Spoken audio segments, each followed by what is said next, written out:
मौजूद हैं। संदीप जी, शुक्रिया आपका। क्या आप मानते हैं कि उस वक्त उत्तर प्रदेश में जो कास्ट कन्फ्लिक्ट है वो अचानक से बहुत तेज बढ़ गई है?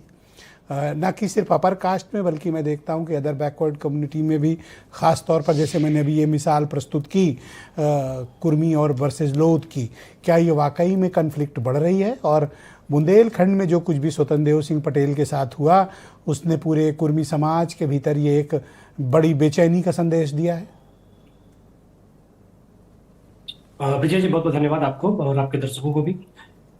देखिए, लोध समाज हो या कुर्मी समाज हो या कोई भी समाज हो, बीजेपी को बहुत अच्छे से जानती है कि उसे जातियों को किस तरीके से बुलाना है और जातियों को किस तरीके से मैनेज करना है। सोशल इंजीनियरिंग बहुत अच्छा करती है और आप तो वरिष्ठ पत्रकार हैं, आपको तो बहुत अच्छे से पता भी होगा।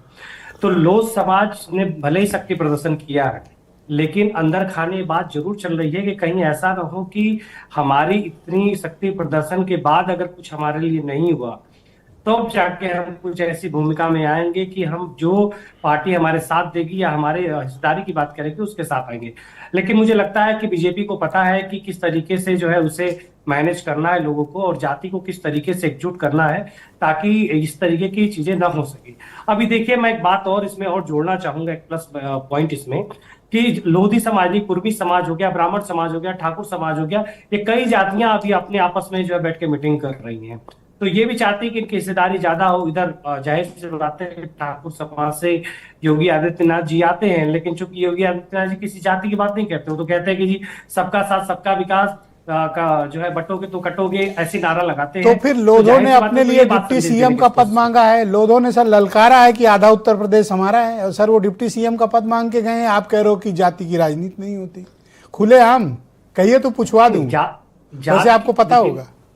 कोई भी जी जी विजय जी, कोई भी समाज देखिए हमेशा चाहता है कि उसकी हिस्सेदारी हमेशा ज्यादा से ज्यादा हो, चाहे सरकार के अंदर हो चाहे प्रदेश की कार्यकारिणी हो, उसके अंदर ज्यादा हो, ताकि अपनी हिस्सेदारी करवा सके और अपनी बात मनवा सके, चाहे कोई भी जाति हो। तो लोक समाज भी जाहिर सी बात हो, शक्ति प्रदर्शन करने का मकसद यही है कि अपनी हिस्सेदारी चाहेगा। लेकिन बीजेपी इस तरीके से नहीं सोचती। मुझे ऐसा लगता है कि बीजेपी जाहिर सी बात है, कितने परसेंट लोग हैं कि आपको डिप्टी सीएम बना दिया जाए? संघ में हिंदू सम्मेलन चल रहा है, इनका कितनी भागीदारी है? 2% की होगी मेरे ख्याल से। 2% में बीजेपी थोड़ी दबाव में आएगी कि आपको डिप्टी सीएम का ओहदा दे दे। देखिए, कुछ समाज के लोग ऐसे होते हैं कि ब्रिजेश जी की भागीदारी भले ही मतलब संख्यात्मक दृष्टि से भागीदारी कम है, लेकिन जो है इम्पैक्ट ज्यादा हो जाता है। कई बार ऐसी परिस्थितियां बनती है। कुछ चुनाव में आप देखेंगे कि पूर्वांचल में अब जो है, मैं बात करूं कि अरे सर, बीएल वर्मा को केंद्र में मंत्री बनाया हुआ है, धर्मपाल सिंह को कैबिनेट का मिनिस्टर बनाया हुआ है, ठीक, साक्षी महाराज को एमपी बनाया हुआ है, और क्या ले लेंगे? नहीं, बिल्कुल। एक्चुअल में क्या है कि देखिए, मैं वही बात कहना चाह रहा था कि अभी संघ जो है, संघ का कार्य क्या चल रहा है कि हिंदू सम्मेलन कराया जा रहा है। ये हिंदू सम्मेलन क्यों हो रहा है? जाहिर सी बात है कि जाति को एकजुट करने का कार्य चल रहा है, तो बीजेपी का उसका भी फायदा मिलेगा। जाहिर सी बात है, ये काम ऐसा अरे कुर्मियों का रास्ता रोक के आप जातिगत सम्मेलन खत्म करके हिंदुत्व की बात कर रहे हो। कुर्मियों का रास्ता रोकोगे और फिर उनके खिलाफ सम्मेलन भी करोगे और धमकाओगे भी गवर्नमेंट को कि हमको डिप्टी सीएम की पोस्ट दो। और ये सब कुछ होगा जब मंत्री मौजूद होंगे, विधायक बीजेपी के मौजूद होंगे। ये तो सीधी चेतावनी दी है लोधों ने। देखिए, ये तो बीजेपी के प्रवक्ता बताएंगे कि उन्हें क्या बनाना है क्या नहीं बनाना है, लेकिन मेरा जो अपना एनालिसिस है, मेरा जो अपना विश्लेषण है कि जाति के आधार पे जरूर बीजेपी काम करती है, सपा काम या कांग्रेस करती है, तीनों करती है।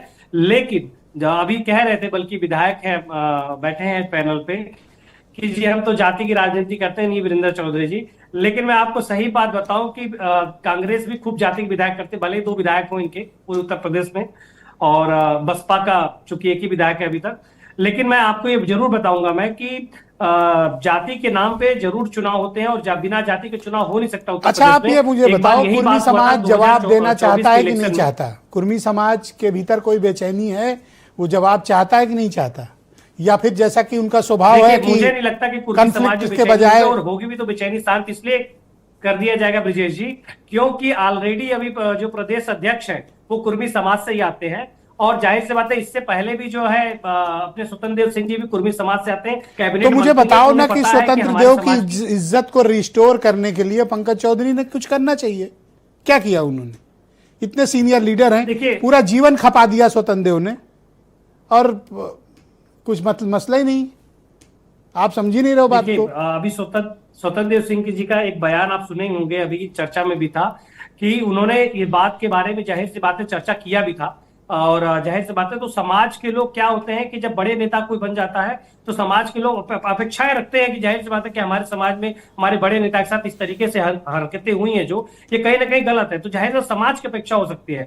लेकिन पर्टिकुलर मुझे नहीं लगता कि बीजेपी लीडर की ऐसी अपेक्षा होगी। और स्वतंत्र देव सिंह जी बड़े मजे हुए नेता है, बहुत ही पुराने नेता है, उन्हें सर आज भले ही पर्टिकुलर में आप लोग स्वतंत्र देव सिंह का साथ ना दे रहे हो, कुर्मी समाज ना खड़ा हो, लेकिन मैं अप्रिशिएट करूंगा प्रवीण को। उन्होंने लोगों के प्राउड पॉलिटिक्स और प्राउड लीडर्स के बारे में और अपने हक के बारे में बात की, और आप में किसी की आवाज नहीं निकली, बल्कि घिग्गी बंदी हुई है आप लोगों की।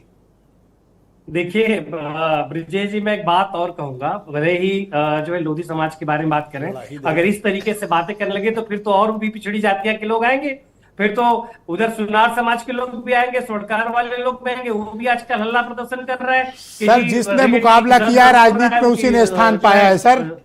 जब डॉक्टर आशुतोष वर्मा ये को एक व्हाट्सएप नहीं आया तो मैं कैसे मान लूं? तब तो हर रास्ता आपका रोका जाएगा सर, जिधर से गुजरोगे रोका जाएगा। कल को क्लिनिक जाएंगे उनको रोका जाएगा। देखिए रास्ता तो जाहिर सी बात है सब जातियां एक दूसरे के जो है बल प्रदर्शन करती हैं ताकि रास्ता अपना बनाया जाए, रास्ता अपना एक नया क्रिएट किया जाए, ताकि जो है इस तरीके से काम को किया जाए कि एक समाज में एक नया जो है अपना नाम हो जाए, और भाजपा हो या सपा हो या कांग्रेस हो अपनी भागीदारी आपको शायद पता नहीं है कि उत्तर प्रदेश में बाटी चोखा ब्राह्मणों के लिए प्रतिबंधित भोज्य है, प्रतिबंधित आहार है। कोई भी ब्राह्मण विधायक अगर बाटी चोखा खाने की हिम्मत किया तो उसके खिलाफ कार्रवाई होगी। आपको पता है ये बात? नहीं पता? देखिए कार्रवाई हो ना हो ये तो अलग विषय है, लेकिन मैं आपको ये बता दूं ब्राह्मण समाज का भी मीटिंग जो हुआ था उसके बाद क्या ब्राह्मण समाज नाराज नहीं था? जब नोटिस आया था तो बहुत ज्यादा नाराज था। ऐसा नहीं है कि नाराजगी नहीं थी, बल्कि अभी आज की मैं घटना बता रहा हूं कि आज जो लोधी समाज ने जिस तरीके से बात किया है, कुछ ब्राह्मण समाज के नेताओं ने इस तरीके की डिस्कशन करना स्टार्ट भी कर दिया है। खुले हैं ये, देखिए हमने तो बाटी चोखा खाना स्टार्ट किया था तो इस तरीके की बातें हो गई, यहाँ तो लोधी समाज शक्ति प्रदर्शन कर रहा है। अब आप सच्ची बात, अभी तक आप पॉलिश लगा के बात कर रहे थे, अब आपने वास्तविक बात रखी कि ये डिस्कशन है। यही तो मैं कह रहा हूं, डिबेट में अपना ओरिजिनल रूप प्रस्तुत करना चाहिए, ना कि आशुतोष वर्मा की तरह की मुझे कोई संदेश नहीं आया। आज क्या कह रहे होंगे कुर्मी समाज के लोग आशुतोष वर्मा के लिए? मतलब तो इनको पूछेंगे, आज नहीं कल पूछेंगे समाज के लोग कि जब ऐसा हो रहा था तो आशुतोष वर्मा कहाँ थे? तो इन्होंने इस डिबेट में बोला कि मुझे कोई संदेश ही नहीं मिला। तो मैं तो कुर्मी समाज के लोगों से कहूंगा कि आशुतोष वर्मा के मोबाइल पर संदेश दो, इनको जगाओ, ये सो रहे हैं। बहुत शुक्रिया आपका। संदीप वर्मा जी हमारे साथ मौजूद रहिएगा। मुझे प्रतिक्रिया देने